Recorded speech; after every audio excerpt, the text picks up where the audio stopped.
8월 29일 기쁨의 언덕으로 하나님의 말씀을 나누겠습니다. 본문은 민수기 34장 1절로 5절까지의 말씀입니다. 여호와께서 모세에게 말씀하여 이르시되 너는 이스라엘 자손에게 명령하여 그들에게 이르라. 너희가 가나안 땅에 들어가는 때에 그 땅은 너희의 기업이 되리니 곧 가나안 사방 지경이라. 너희 남쪽은 에돔 곁에 접근한 신광야니 너희의 남쪽 경계는 동쪽으로 여매 끝에서 시작하여 돌아서 아그라빔 언덕 남쪽에 이르고 신을 지나 가데스 바네아 남쪽에 이르고 또 하살아다를 지나 아스몬에 이르고 아스몬에서 돌아서 애굽 시내를 지나 바다까지 이르느니라. 아멘. 기도하시겠습니다. 하나님 아버지, 오늘도 우리에게 생명과 능력의 말씀을 주셔서 감사합니다. 우리에게 지혜와 능력을 허락하여 주셔서 이 말씀 안에 담겨있는 영적인 비밀과 은혜를 깨닫게 도와주시고 그 모든 것들이 우리의 심령 깊은 곳에 새겨지고 기억되어서 삶을 살아가는 이정표와 힘이 되게 하여 주시옵소서. 감사드리며 예수님의 이름으로 기도드렸습니다. 아멘. 오늘은 민수기 34장 1절로 5절까지의 말씀을 가지고 우리에게 맡겨진 것이라는 제목으로 말씀의 은혜를 함께 나누겠습니다. 민수기는 크게 세 부분으로 구분해서 우리가 그 내용을 살펴볼 수 있습니다. 시내산에서 또 바란 광야에서 그리고 모압 평지에서 각각의 장소 또 그 때에 따라 하나님이 허락하시는 말씀들과 또 그 장소에서 일어난 사건들을 민수기가 기록을 하고 있고 또 모든 내용들을 통틀어 백성들의 불순종과 원망이 끊임없이 일어나지만 동시에 그것을 다 덮으시고 또 그들을 인도하시는 하나님의 신실하신 구원 계획이 드러나는 것이 바로 민수기의 말씀입니다. 특별히 오늘 저희가 살펴볼 34장의 말씀은 모압 평지에서 있었던 사건을 기록하고 있는데 시간적으로는 가나안 입성을 목전에 둔 정착에 시작된 단계의 내용들을 다루고 있는 아주 귀한 말씀입니다. 특별히 오늘 살펴본 34장의 내용은 이 전체의 내용을 살펴볼 때 그 영적인 의미를 명확하고 분명히 발견할 수 있는데 그것을 위해서 우리는 34장의 전체의 내용을 간단하게 살펴보기를 원합니다. 저희가 읽었던 1절로 5절까지의 말씀은 이스라엘 지파 그들이 얻게 될 그 땅의 경계 중에서 이 남쪽의 경계를 하나님이 언급하신 내용이 기록되어 있고요. 그리고 6절에서는 서쪽의 경계에 대해서 그리고 7절과 9절까지의 말씀에는 이 북쪽의 경계에 대해서 그리고 10절과 12절까지의 말씀에는 동쪽의 경계에 대해서 기록되어 있습니다. 그리고 그 뒤의 내용인 13절로 15절까지의 말씀은 그렇게 경계에 지어진 이스라엘 백성들의 약속의 땅 안에서 어떻게 땅을 분배할 것인지에 대한 원칙이 기록되어 있고 또 16절로부터 29절까지는 그 분배를 맡아 진행할 지도자를 임명하는 내용이 기록되어 있습니다. 복잡하고 지명들이 참 많이 등장하지만 결론적으로 이 34장은 경계를 지으시는 하나님에 대한 이야기로 우리는 바라볼 수 있는 것이죠. 먼저 약속의 땅의 경계를 남과 서, 북과 동으로 나누시고 그 주어진 땅 안에서 지파별로 어떻게 그 땅을 분배할 것인가. 다시 말해서 그들 안의 경계를 또 하나님이 지으시는 것을 우리는 말씀을 통해 알 수 있습니다. 그런데 이렇게 하나님께서 매우 구체적이고 명확하게 경계를 정하신 이유는 무엇일까요? 여러 가지 이유가 있겠지만 크게 세 가지로 그 이유를 발견할 수 있습니다.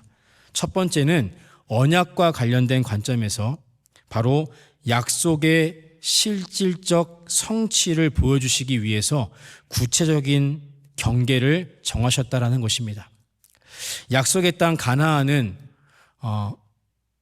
철학적이고 또 우리의 생각 속에 있는 그런 땅이 아니라 실제로 그들이 얻게 될 땅이라는 것을 그 경계를 정하심을 통해서 우리에게 말씀하고 계신 것이고, 동시에 하나님의 약속은 구체적으로 이루어진다는 것을 우리에게 동일하게 말하는 것입니다.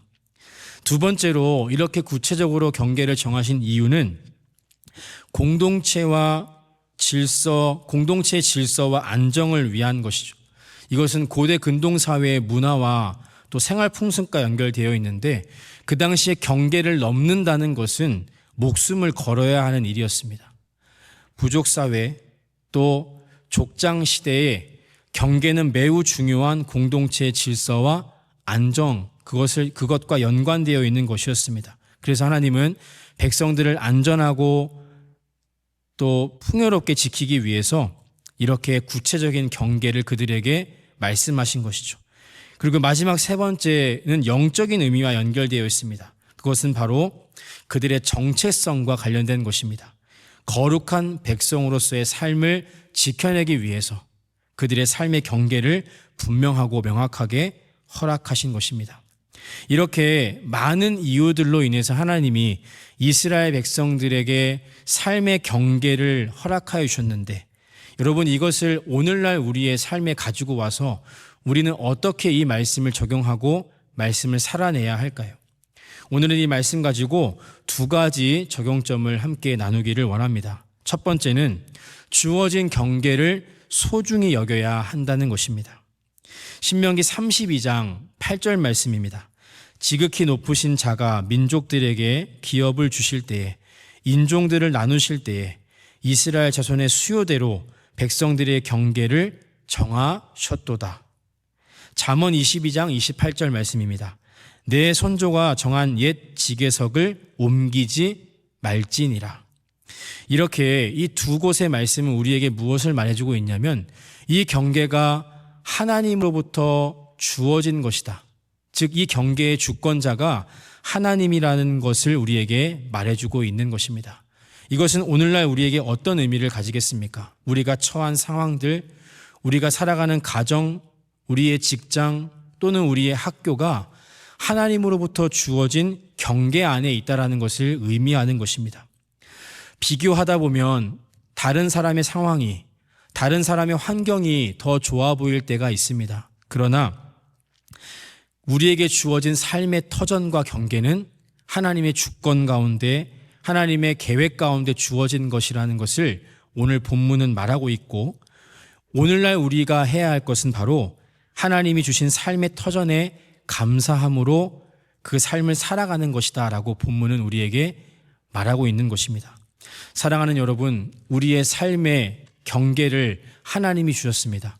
하나님이 우리의 삶의 터전을 허락하셨습니다. 그것에 감사히 나아가시고 그 터전을 아끼는 우리의 삶이 되시기를 주님의 이름으로 간절히 축원합니다. 두 번째이자 마지막으로 오늘날 우리에게 주시는 영적인 교훈은 무엇이냐면, 경계 안에서의 성실과 충성을 다해야 한다는 것입니다. 신명기 11장 31절과 32절 말씀은 이렇게 되어 있습니다. 요단을 건너 기업의 땅에 들어가면 내가 오늘 너희 앞에 두는 모든 규례와 법도를 지켜 행하라.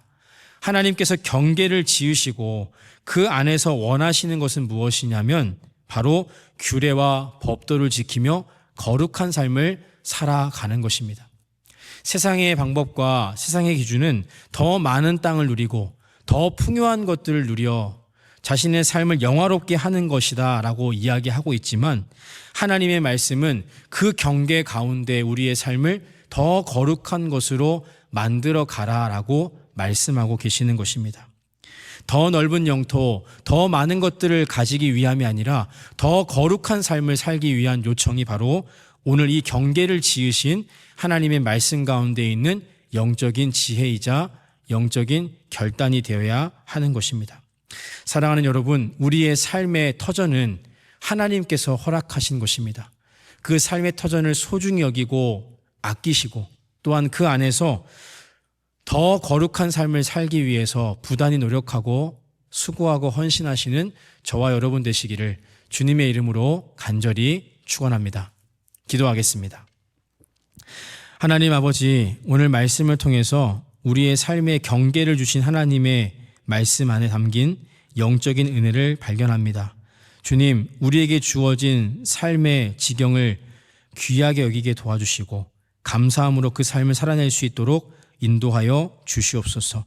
하나님께서 허락하신 삶의 터전 안에서 더 풍요롭고 더 번영하는 것을 꿈꾸기보다 더 거룩한 삶을 살아내기 위해서 수고하고 성실과 충성을 다하는 우리의 삶이 되게 하여 주시옵소서.